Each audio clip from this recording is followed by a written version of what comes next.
الحمد لله رب العالمين والصلاة والسلام على سيد المرسلين محمد وعلى آله وأصحابه أجمعين أما بعد. قال الله تبارك وتعالى في كلامه المبارك: فأعوذ بالله من الشيطان الرجيم بسم الله الرحمن الرحيم إنما المؤمنون إخوة فأصلحوا بين أخويكم واتقوا الله لعلكم ترحمون. حضرات، آج میں جس موضوع پر بیان کرنا چاہتا ہوں وہ اتحاد و اتفاق ہے. آج ہمارے معاشرے میں، ہماری سوسائٹی میں، ہمارے ادارے میں، ہمارے تنظیموں میں نا اتحادی، اتفاق و انتشار کا ماحول بن پڑا ہوا ہے. ہر ایک دوسرے سے چاہتا ہے کہ اس سے کمتر بن کر رہے، ان سے چھوٹا بن کر رہے.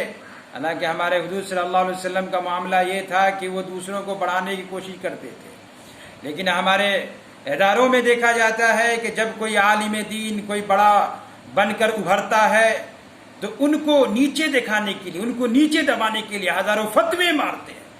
ان کو دکھایا جاتا ہے کہ وہ کافر ہے، مرتد ہے. اس طریقے سے فتوے عام کرتے ہیں، رائج کرتے ہیں تاکہ لوگوں کو ان سے متنفر کر دیا جائے، لوگوں کو ان سے بدظن کر دیا جائے. یہ ہمارے معاشرے میں، ہمارے اداروں میں ایسا کیوں ہے؟ آخر ایسا دیکھنے کو کیوں ملتا ہے؟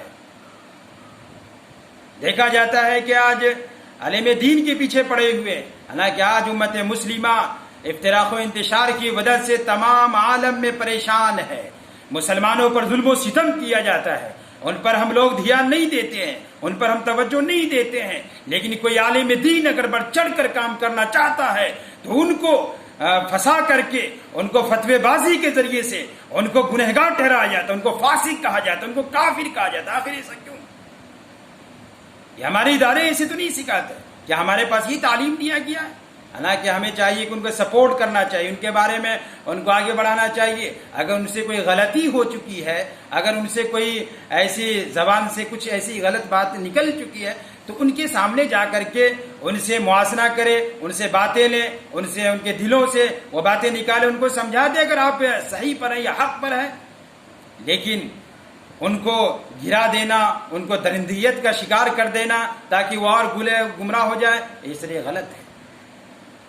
اللہ کہا جاتا ہے کہ حضور صلی اللہ علیہ وسلم نے 3 دعائیں کی تھی. ان میں سے 2 دعا تو اللہ تبارک و تعالیٰ نے قبول کر لیا، لیکن تیسری دعا جو اللہ تبارک و تعالیٰ نے قبول نہیں کیا.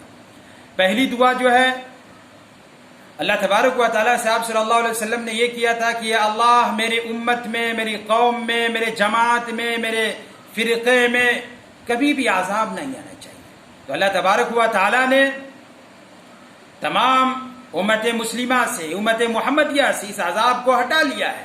لیکن چھوٹے موٹے عذاب آئیں گے اصلاح کے لیے، ڈرانے کے لیے، تاکہ وہ دین سے اگر منحرف ہو چکے ہیں، دین کو چھوڑ چکا ہے تو ان کو ڈرانے کے لیے، دھمکانے کے لیے چھوٹے موٹے عذاب آئیں گے. لیکن پہلے کی امتیوں کی طرح عذاب نہیں آئیں گے کہ آپ صلی اللہ علیہ وسلم نے یہ دعا کر کے ہمارے اوپر سے بلائیں ہٹا دیا.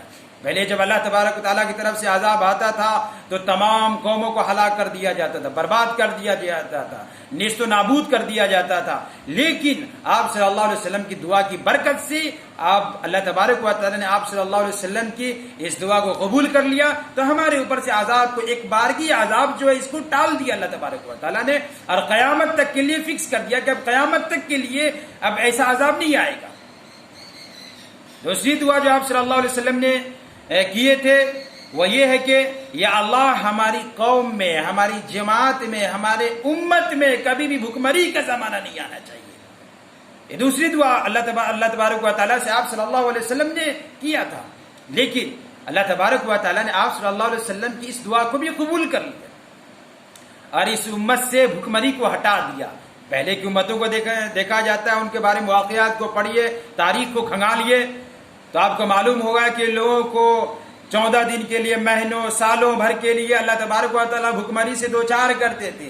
لیکن اس امت سے اللہ تبارک و تعالیٰ نے بھوکمری کو ہٹا دیا. یہ آپ صلی اللہ علیہ وسلم کی دعاؤں کی برکت ہے.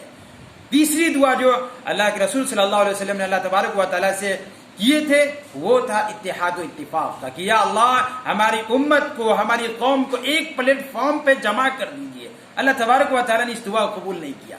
لیکن قرآن کہتا ہے وَاعْتَصِمُوا بِحَبْلِ اللَّهِ جَمِيعًا وَلَا تَفَرَّقُوا. جب اللہ تبارک و تعالیٰ نے اس دعا کو قبول نہیں کیا تو اب جب ہم علماء کرام ہو کر کے اس پر عمل نہیں کریں گے. آپ صلی اللہ علیہ وسلم نے امتی کو اتحاد و اتفاق پر رہنے کی ترغیب دی ہے, اس پر ہونا چاہیے. کہا جاتا ہے نا کہ اللہ تبارک و تعالیٰ نے فرشتوں کے اندر گناہ کرنے کا صفت نہیں رکھا ہے, لیکن انسان کے اندر گناہ کرنے کا صفت رکھا ہے. جب انسان گناہ کرنے کی صفت کے ساتھ بھی اگر برائیوں سے بچتا ہے تو کہا جاتا ہے وہ فرشتوں سے بھی افضل ہے, اشرف المخلوقات کہا جاتا ہے. تو اگر ہماری دعا اللہ تبارک و تعالیٰ نے قبول نہیں کیا, اگر ہم ایک پلیٹ فارم پہ جمع ہو کر کے اتحاد و اتفاق کے ساتھ زندگی گزاریں گے تو اللہ تبارک و تعالیٰ کے یہاں کامیاب و کامران ہوں گے. وَاعْتَصِمُوا بِحَبْلِ اللَّهِ جَمِيعًا وَلَا تَفَرَّقُوا, کہ تم لوگ اللہ کی رسی کو مضبوطی سے پکڑ لو, تھام لو, اور افتراق و انتشار میں مت پڑو. مسلمان تو ایک جسم واحد کی طرح ہے. اگر ایک مسلمان بھائی کا خون بہے تو دوسرے مسلمان بھائی کو محسوس ہونا چاہیے. قرآن کہتا ہے انما المؤمنون اخوة فاصلحوا بین اخویکم. یہ مسلمان تو تمام جتنے مسلمان سب بھائی بھائی ہیں. اگر ان کے درمیان کسی سے لڑائی جھگڑا ہو جائے تو صلح صفائی کروا دو, تو بھائی چارگی کا معاملہ, مساوات کا معاملہ پیش کرو. لیکن آج کل کا معاملہ ایسے ہو چکا ہے کہ اگر کوئی مسلمان بھائی سے لڑائی جھگڑا ہوتا ہے یا کوئی بغض و کینہ حسد ہوتا ہے تو اس کو بڑھانے کی کوشش کی جاتی ہے, ان کو آگ بگولا کرنے کی کوشش کی جاتی ہے, ان کو بدنام کرنے کی سازشیں کی جاتی ہے تاکہ وہ بدنام ہو جائے, ہلاک ہو جائے, وہ ڈپریشن میں چلے جائے. ایسا نہیں ہونا چاہیے. ہمیں اللہ کے احکامات پر عمل کرنا ہے, ہمارے حضور کے فرمان کے مطابق ہمیں زندگی گزارنا ہے. اگر کوئی مسلمان بھائی اگر دین کے بارے میں کچھ ایسی باتیں کہتا ہے تو ان کو سمجھانے کی کوشش کیا جائے. اختلاف امتی رحمتن کہا گیا ہے. آپ صلی اللہ علیہ وسلم نے کہا میری امت کے اختلاف بھی ایک رحمت ہے. اگر کوئی مجتہد ہے, اگر کوئی اجتہادی خطا کرتا ہے ان کو ایک ثواب ملتا ہے, ایک نیکی ان کو ملتا ہے.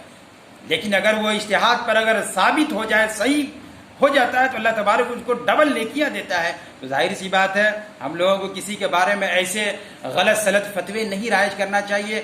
بڑے پیمانے پہ, بڑے لیول پہ پہنچ کر کے اس سے حرکتیں نہیں کرنی چاہیے. اللہ سے دعا ہے کہ اللہ تبارک و تعالی ہم سب کو صحیح عقل و فہم عطا فرمائے. وآخر دعوانا الحمد للہ رب العالمین.